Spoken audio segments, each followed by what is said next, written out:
Hello and welcome.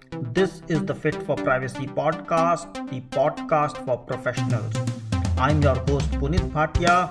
In this podcast, we talk to influencers so that you get to listen and learn from their experiences and thoughts. Remember, this is not legal advice, and if you need one, please contact a professional with your situation. So let's get started. Hello and welcome. Today in the Fit for Privacy podcast, we have Nicolas Castellon. He's a cybersecurity expert and very well versed with security and privacy dimension of how it works in privacy and how the two intersect. So Nicolas, welcome to the show. Thank you for having me. So if you may introduce yourself and share what you do. All right, so I actually have close to 10 years of experience in cybersecurity. I actually started in the think tank and university sector. I started producing knowledge products when the word cybersecurity was not actually a thing. It was all called information security. And then all of a sudden Edward Snowden came up, and then everything was popularized, and then we had the term cybersecurity. Right.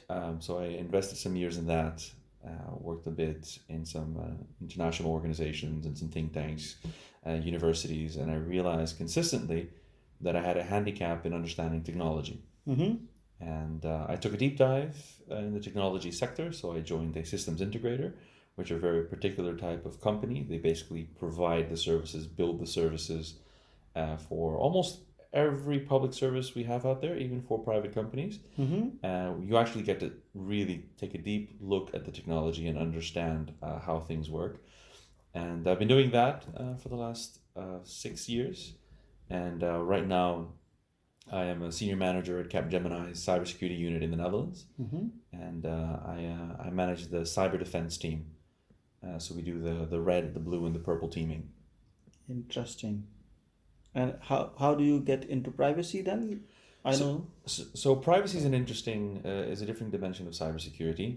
Maybe we can get into that a little bit later, which is the discussion that usually comes up, which is privacy part of security or security part of privacy, right? And we can get into that discussion a little later. For me, I see, and this is just really the quick SparksNote version, I see security as the enabler of privacy. Right. Essentially, if you look at, for example, the GDPR, if you want to enforce privacy, you need cybersecurity measures. Yes. There's no privacy without security, normally. Yeah. Because to enable privacy, you do need to enable security. Yeah. And these days, since everything is in the internet, so security becomes cybersecurity. Yeah. In that context. So let's maybe get ourselves started. What's the one thing that you love about privacy? Well, I think the good thing about privacy, it was a good marketing campaign. The release of the GDPR was a great marketing campaign. Everybody called it G-Day, the day that it was going to be launched. A lot of organizations were panicking. A lot of our clients were panicking. We were panicking ourselves. And it made people aware of, one, privacy, and two, their online presence. Yes. I think that's the one thing that I like about privacy. And then that's contradicted with, what do you hate about privacy, or is there something you hate? One thing that I dislike about privacy, or at least the marketing behind it, is that sometimes it hampers or supersedes innovation. It's sometimes seen as a caveat for moving forward. And no, we should not be doing things at the expense of privacy. Right. But if we are, we at least should understand its consequences. Yeah, I think there's a lot of confusion in the market around can we collect data or can we not collect data? Ideally, you can collect data, but there are caveats on how you can collect it and what do you have to inform to customers. And that's where some people are not able to interpret it, especially those who do not understand the law perfectly. And I would say people who don't understand the technology perfectly. Exactly. So there's this thing, the technology people need to understand privacy and privacy people need to understand technology. But at the moment, it's not the case. It's one or the other. I think that's going to be a running theme in today's episode. Right. If you could change one thing in GDPR, would there be one such thing? Yes. So you see, as somebody who has actually made an assessment about the GDPR's use for one technology, so just very, very very sharply about blockchain. Yeah. The GDPR is technology agnostic. The GDPR does not specify technological use, and of course, very smartly so, because they understand that technology changes very quickly. However, that does hinder technology moving forward, because technologists, innovators, technical architects, they do not understand the regulation. But when it's time to collect data for the purpose of the product, this is usually a moment where it slows down whatever they were working on before. And something that I would change is to be able to have potentially ad hoc advisory on technology, temporary ad hoc advisory on technology, to the best fit of the understanding of the technology, because whatever blockchain is today will not be the same in 10 years, for example. Right. So it needs to continue to evolve. It can't be static set of rules. Yeah, especially when it concerns to specific technologies. And of course, this is not just blockchain. This also applies to whatever sort of massive data collection is coming, which we may refer to as data analytics, as artificial intelligence. And I say that between quotes. That's something being talked about, the AI guidance from different regulators. Yeah. Because that's also, sometimes people think GDPR will inhibit or pause or stop AI or restrict AI. Yeah. So what's GDPR for you in one word? Good intentions. Good intention. Good intentions. Good intentions. Right. I mean, yes, it's good intentions. I understand that it was written for the purpose of making sure that people's online privacy, online digital presence is safeguarded. And before that wasn't on people's minds. That was not on the minds of big corporate or even small corporate. But I think it's in one word, it's good intentions, because we have everything from companies, multi-million-dollar companies, thinking about, all right, so what do I have in this data lake? Yes. From a mom and pop shop thinking, well, can I collect this for my customer database? Or a gym coach thinking, well, can I collect the email addresses of my participants? Exactly. Very different levels of scale. And that's the objective of the law. Sometimes people look at it differently, but objective is to make you think before you start using data, and then decide if you should or shouldn't. While earlier anybody could collect anything and everything and there was no regulation. Right. So if we talk about compliance with law, what's the most challenging aspect when it comes to implementing privacy laws? Because you work with a lot of customers and you talk to a lot of clients, and I believe some of them have technology backgrounds. So what's the biggest challenge or most challenging aspect when it comes to implementing privacy laws? Well, first of all, the bigger issue, and it's also very similar to what happens with cybersecurity, is that the privacy department is a separate department than architecture. Yes. So let's talk about a company. Let's be very generic about this. A company that collects data and they sell that data for the purpose of maximizing a market. I know this sounds very vague, but this actually is a very common business model. Collecting a lot of data for the purpose of amalgamating it and then providing it to a client through a portal. Okay, so there is a lot of data to be gathered. Then you have architects. Architects will be designing the architecture, and of course, I mean digital architects. So they'll be using some framework to design data flows and such. The biggest challenge is that these technical architects don't usually understand the GDPR, and the people who are going to be auditing this architecture don't understand the architecture flows. Right. And they are really speaking different languages and seeing different colors. One could be colorblind, let's say. And that's one of the interesting challenges, to see them sitting in the same room and not being able to see eye to eye on what the definitions are. So I would say that defining privacy in terms of digital architecture and information flows, that's one of the biggest challenges. Yeah.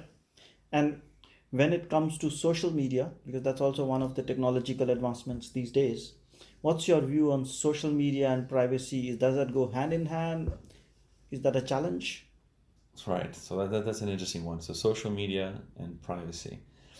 At the end of the day, you get to ask the question: do people care about their privacy, but they still want to use social media, right? Yes. So, well, you're paying with your data, right? This is one of the most common misconceptions: is that you using Facebook actually there is a price tag for your data, and that price tag will vary depending on what market you're in.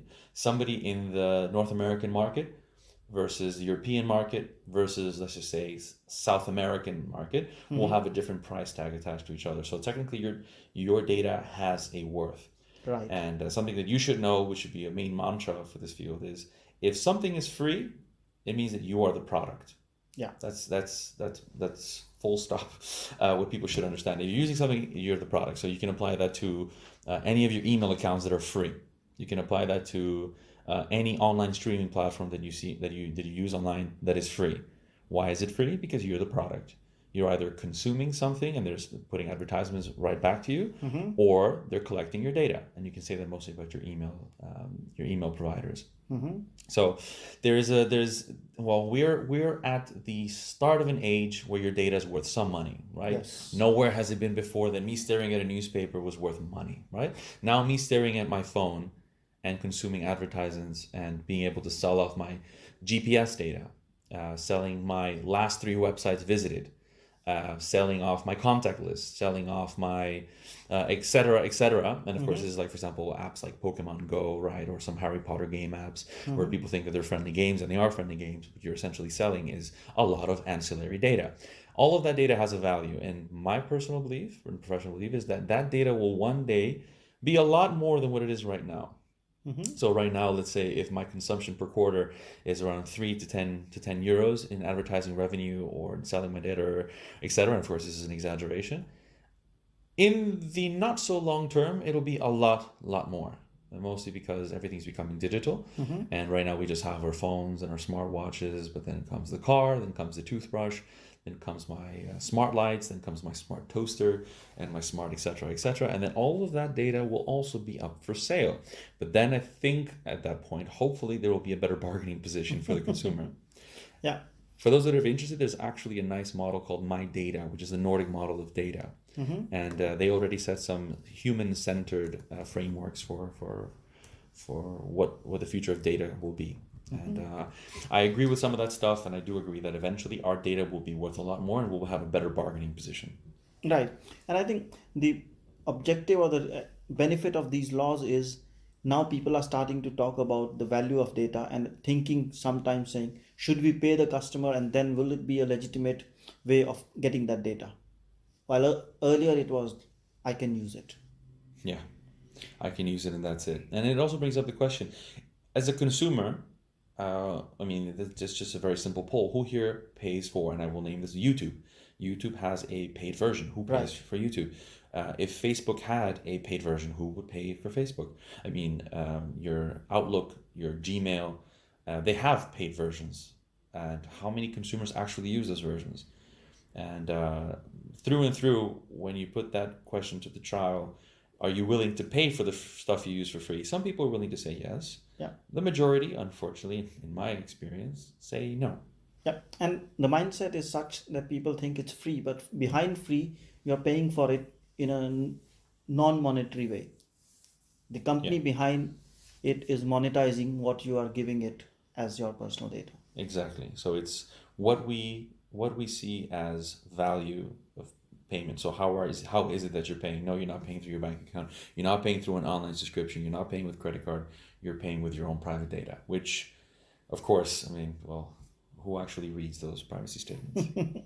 It's an exchange of value rather than an exchange of money in this case. Yeah, I agree with that. Exchange of value, yeah. Yeah, and the value that the company gets, then it converts that value into my monetary format.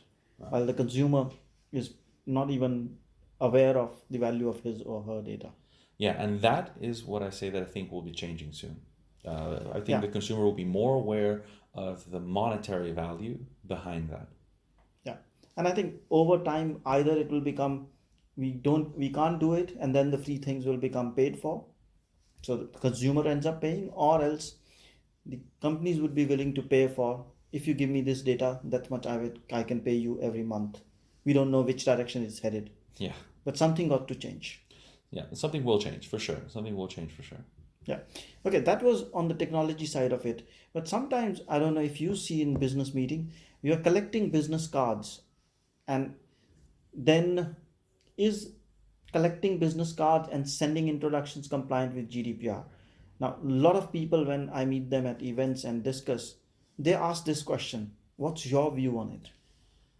All right, so I mean, I have a more high-level overview of this, more a high-level opinion of this, which is if people are asking you, is collecting business cards GDPR compliant, it makes me think they don't really understand the GDPR. Right. It makes me think they're being overly cautious and don't really understand the legislation. I know the hype from the Brussels scene because this is really ground zero for all of this.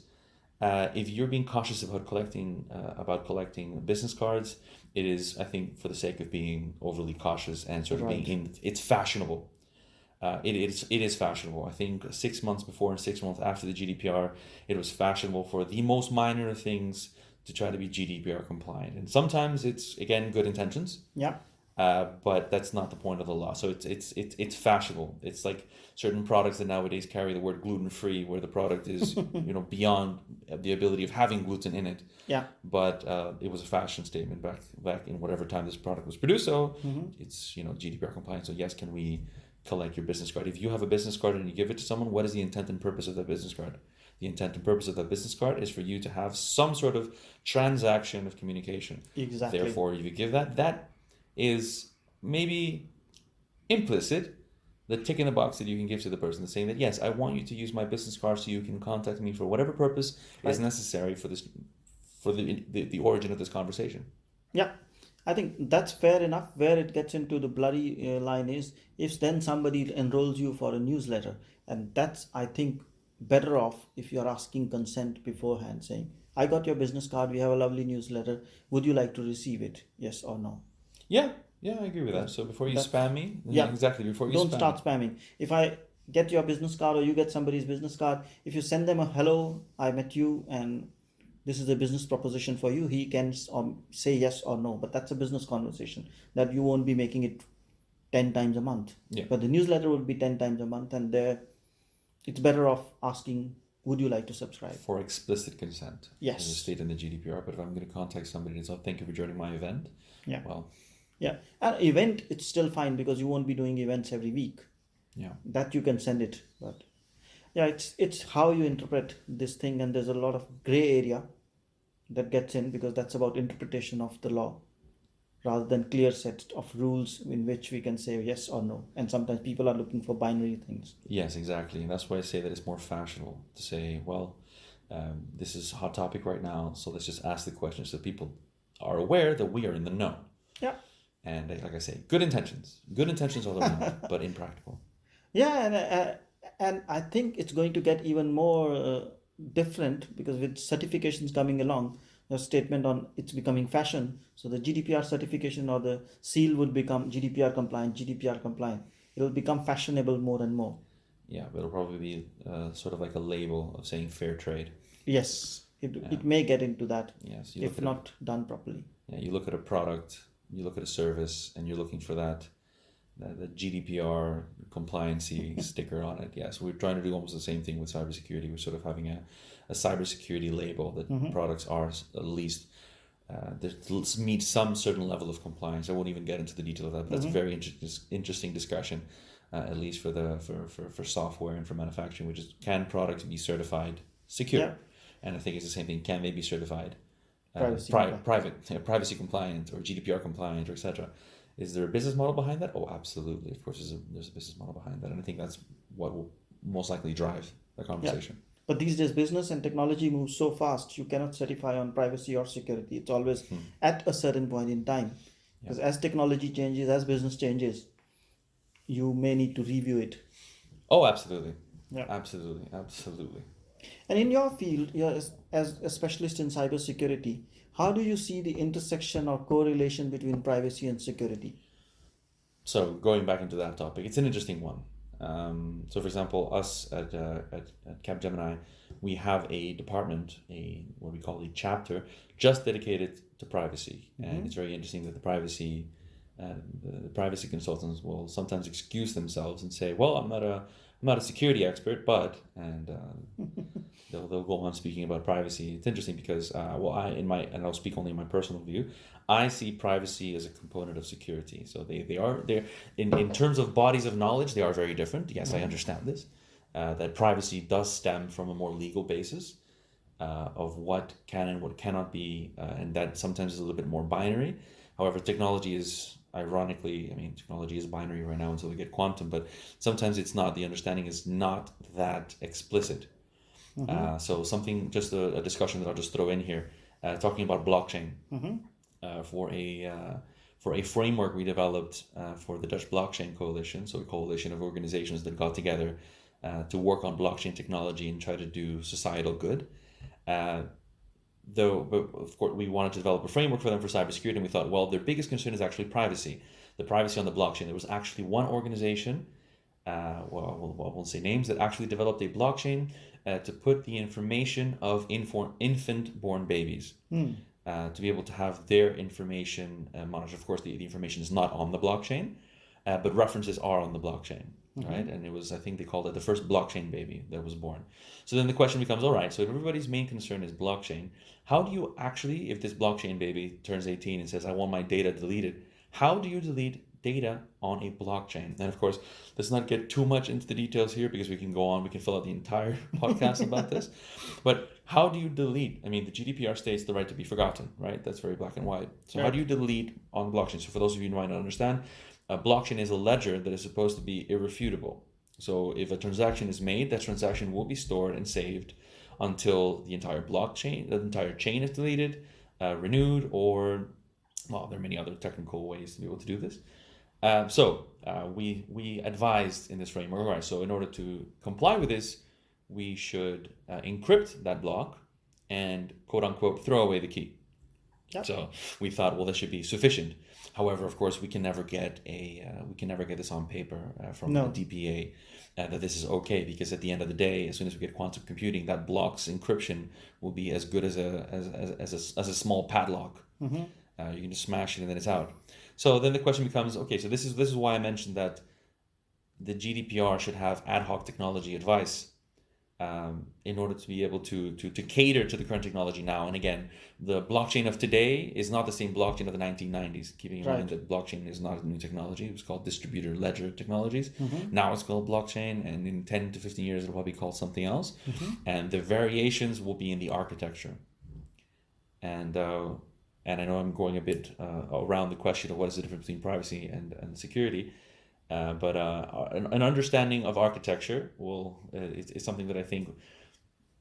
I think the understanding of architecture is something that privacy professionals should really look into, of where the information is stored. So at the end of the day, privacy is about my data. I go to a website, I'm consuming a product, I'm signing up for something, service or good, and then an organization needs my information to be able to process something. So then the question becomes, where is that going? At a more technological level, where is that information going? How is it being processed? And I don't mean being processed in the sense of what Excel sheet is landing on or what company is going to go to. I really mean at the operational level, what information is being collected, where is it going? And then start asking the other questions, like what kind of encryption is being used? What cloud provider are you using?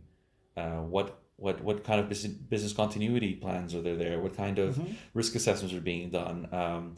So most of our clients right now are going through what they call digital transformation, which is basically moving from on-premise, their own servers, their own stuff, to moving everything to the cloud. Why? Because it's cheaper. They can use more processing speed, and we can usually just stop it. It's cheaper, but it's more efficient for them. That's not their core business. Their core business is to deal with service or product X. So why would they need to have their own data center? Outsource it.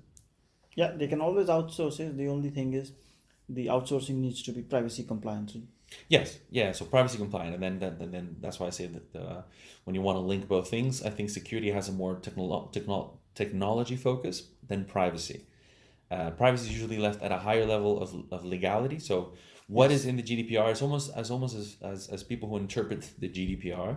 Because at the end of the day, it really is interpretation. If you've read the GDPR, and I challenge anybody here in this podcast to actually download the GDPR from the EU Commission website and actually try to make it through the first 3 pages, and not lose concentration. It is very much up to interpretation. Some of it are very concrete. Yep. And they've done a very good job in making that very concrete, but a lot of it is also left up to interpretation. And of course, I understand legislative process, and I understand that some things need to be left for nuance. But what I'm trying to say is that for technology, that nuance is not to benefit, and sometimes it would be best to have ad hoc advisory. So of course, I'm answering the previous question. Right. But I think the way it works is it leaves a lot of scope for interpretation. And if 10 people interpret it, you can easily have 10 different ways. And that's where it's not very comforting for some people. But from a law perspective, it is a framework in which you have to operate rather than a guideline on what you can do and you cannot do. There are some guidances, but yes, but of course that does limit what you can and cannot do, right? Yes, it does. The GDPR does indeed limit what you can and cannot do. It also is one of those, it is a legislation that has had a lot of media attention, and that means that the board has had a lot of media attention True. for this, which is also the reason why we see a lot more privacy consultants just popping out. It's exactly the same thing what happened with cybersecurity. Snowden popped up, and then people's job titles and business cards started flipping to cyber. And now we see the same thing with DPOs, and et cetera, et cetera. And of course, we also have the IAPP, who has managed to pull out a quite successful certification where people can become CIPPE or CIPPM or CIPPT, and et cetera, et cetera, et cetera. So they have created a sort of a line of work in its own right. Yeah. And I think just to go back 360 to the question, you were talking about privacy and security. So I think, it's a philosophical discussion of what is into what, and I won't get into that, but I will say that in order to be compliant with privacy, you surely need cybersecurity measures, for sure. If you want to monitor the health of your systems, you need cybersecurity measures. Right. If you want to encrypt the data, you need cybersecurity measures. If you want to know about the storage, the data in storage or in process or in handling or etc., that's cybersecurity. If you need user information to be safe, you need authentication, whatever type of authentication you might use, that's cybersecurity measure. So in order to be private, to have your privacy, you need cybersecurity measures. Absolutely. I think there's no privacy without security. Privacy is a concept, but you implement it through security because we are living in a technological world. And in technological world, we are living in a world where everything is cyber, everything is internet, and hence it's become internet security or cyber security as we call it. Yep. So do you read privacy or cookie statements, if I may ask? Because you mentioned it a short while ago. So you allow me to ask that. Yeah, so privacy and cookie statements. I think privacy and cookie statements are kind of like the packaging of whatever product you buy at a supermarket. Nobody really reads it, right? People look for what they need to look for. People will look for, okay, does it have I have a nut allergy? I don't, but if I have a nut allergy, I'm going to look for the nut allergy on the packet. If I'm lactose intolerant, I'm going to look for lactose free. If I'm Jewish, I might look for something that is from the Orthodox Union that is kosher, and etc., etc., etc., and halal, and etc. So what I think is people don't actually read it, but I've also seen that there's a movement to try to make privacy statements more simple. This is something that is actually encouraged by the GDPR, that you just look at the product, or you look at the service, and just through the symbols, I know what you're doing with my data. Yeah. So do I read it personally? No, very honestly. I think there's a fair bit of journey to go on the privacy statements at this moment. And in last 12 or 18 months, there's been a flurry of privacy statements that have come to consumers. So it's practically making it challenging to read each and every one, because we're coming from a generation wherein we never knew there was a privacy statement, or some companies didn't have one. And now we are having, each one of them has one. They're not written in the best possible way. So yes, they're not read either. So they're generally not read. But the general consumer will not spend their time reading that. Yes, maybe for legal purposes and for compliance purposes. If I'm going to be setting up a web shop, yes, I need to read my own cookie statement and such. But will my consumer will see that as a nuisance that pops up on his or her screen that they have to click yes to if they want to have the full quote unquote website experience. So do I read it? No, but I think this is a wider symptom that, does this mean that I'm not privacy aware? No, it means that if I want to access a service and such, it's not like I have a choice. Yeah. Okay. And you interact with IT professionals and technology professionals. How do they see privacy?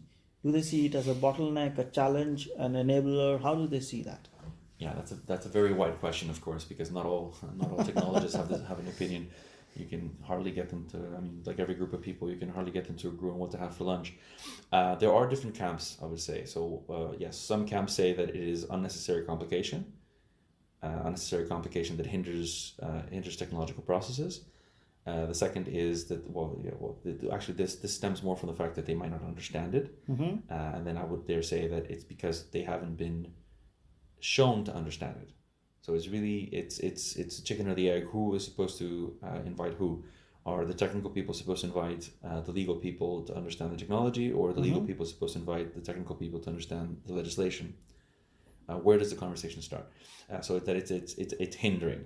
The second one, they see it as this thing you can't touch, and you have to be very careful, because if not, there's a 4% price tag. And this is really what corporate cares about, upper management cares about, of not being hit with a 4% fine. Right. So they would rather be very cautious when touching it. Yeah. Even if there is no personal identifiable information in there, they'll still be very careful. And that's because they have been hammered to be very careful, because again, there was a very strong marketing campaign. Yes. That's when the C-level picks it up and says, oh, GDPR, are we compliant? Do we need to be compliant?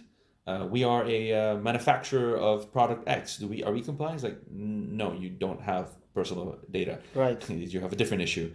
But because it's so fashionable, you can see that it's on the C-level's mind. Yeah. So I would say that could be a fair division. But I again, tapping into the difference, the contrast between technology and legal. They need each other, absolutely need each other. Yeah. However, when things are designed, keep in mind that architectures for a lot of the companies that are already here were designed many, many, many years ago. And if you're talking about some of the biggest data collectors that you might not even know about, their architectures are older than the GDPR itself, or than the directive of 1995. Yes, some of them.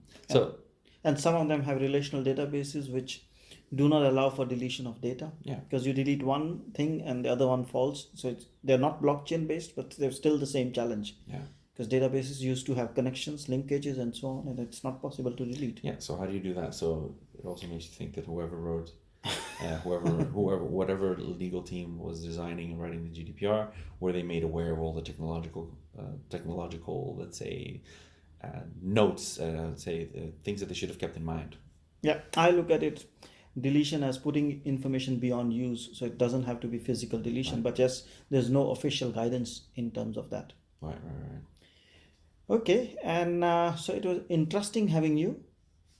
Good to have you. And would you have a final message for our audiences around privacy and security?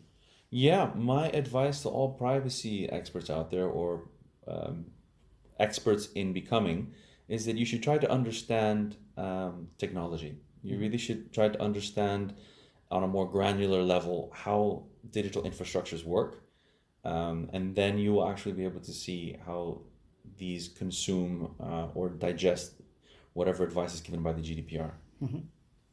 That's a good one, because privacy is not one person's responsibility. It's everyone needs to know it. And technology is also in the same space. Everyone needs to understand it. You can't manage privacy without knowing technology. So you need to understand technology, and technologists do need to understand privacy. So thanks, Nicolas, for being here. Thank you so much. All right. Thank you for having me. Thanks for tuning in. I hope you like this effort. Please do click like, comment and share. It is okay if you did not like it. Please still do make a comment and share with us what we can improve. If you have suggestions, ideas for guests, or you want to have your question answered, please email me. My email is info@punitbhatia.com. You can also share this with others, and if you do so while tagging me in, I will personally thank and acknowledge your contribution in coming episodes. Thanks once more, and look forward to seeing you back. Till then, stay safe, stay blessed and stay happy.